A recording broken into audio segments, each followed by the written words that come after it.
A man sentenced today to 32 years in prison in connection to a 1985 murder of a Douglas County businessman. Roger Dean was 51 years old when he was killed in his home in Lone Tree. The DA calling today's sentence a hollow, incomplete punishment. DNA broke this cold case open. At the same time, it is what prevented it from ever making it to trial. Denver 7's Colette Bordelon in the courtroom today as Michael Jefferson was sentenced. Colette, this was some 40 years in the making. Yeah, one expression that kept coming up today in the courtroom is justice delayed is justice denied, with one prosecutor adding what's worse is the absence of justice altogether. Now, today is a day that Tamara Harney has never given up hope would come. She's Roger Dean's daughter and told the judge her family story again right before sentencing. Her mom and dad were getting ready for the day in November of 1985 when a masked man broke in and shot her dad 5 times. Michael Jefferson pleaded guilty to conspiracy to commit first-degree murder as part of a plea deal after DNA evidence connected him to the crime in 2021. 32 years in prison was the maximum sentence as part of that deal. Jefferson spoke to the court today, insisting that throughout his life, he's always complied with the law and hoping this plea brings Dean's family some peace and closure. Dean's daughter didn't think his words were enough. I was hoping for acknowledgement, some kind of remorse, but I have been sitting behind him for almost 4 years, and his expression is exactly what it was the entire time today. He just seems emotionless. He doesn't take any accountability. He doesn't seem like he cares.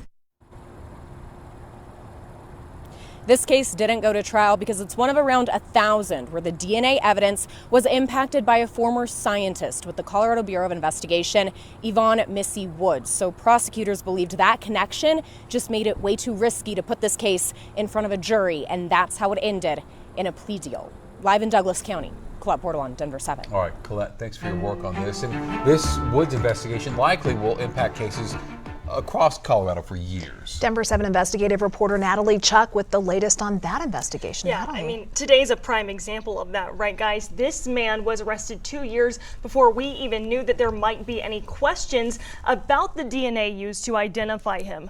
This all comes down to the ongoing criminal investigation into that former Colorado Bureau of Investigation's forensic scientist, Yvonne Missy Woods. So let's go through the timeline of this investigation.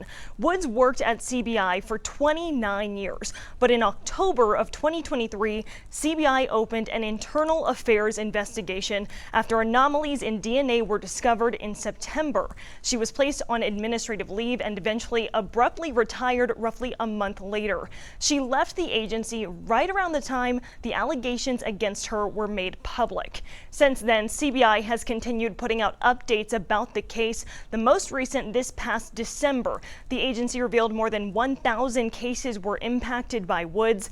The agency found the scientist omitted facts in criminal justice records, tampered with DNA testing results, violated laboratory policies, and those are just a few of the allegations. A co-worker also raised concerns about Woods' handling of DNA dating back to 2014.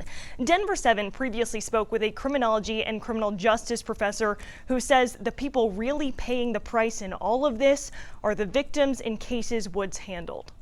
I feel for every single victim because, like I said, these are major crimes. They don't go to the CBI unless it's a major crime. And so there are victims who were seriously hurt, who thought they had justice, and now they don't know what they have. And Woods has denied any wrongdoing. Her attorney issued a statement months ago that says Woods never reported any false DNA matches, nor has she testified falsely in any hearing or trial, resulting in a false conviction. This is all so shocking, Natalie, but it's also just really scratching the surface of the ripple effect that this investigation is having. Yeah, absolutely. We've been talking to our sources with district attorneys' offices all day long who emphasize cases that might have been relitigated because of this are just in the early stages. They're really in the infancy of those cases going to trial. So this will continue impacting cases for years, and it will cost the state a lot of money. We are breaking down exactly how much of that money, and we're taking a closer look at the backlog this has all caused. That's coming up in about 30 minutes. All right. Denver 7's Natalie Chuck for us tonight. Natalie, thank you.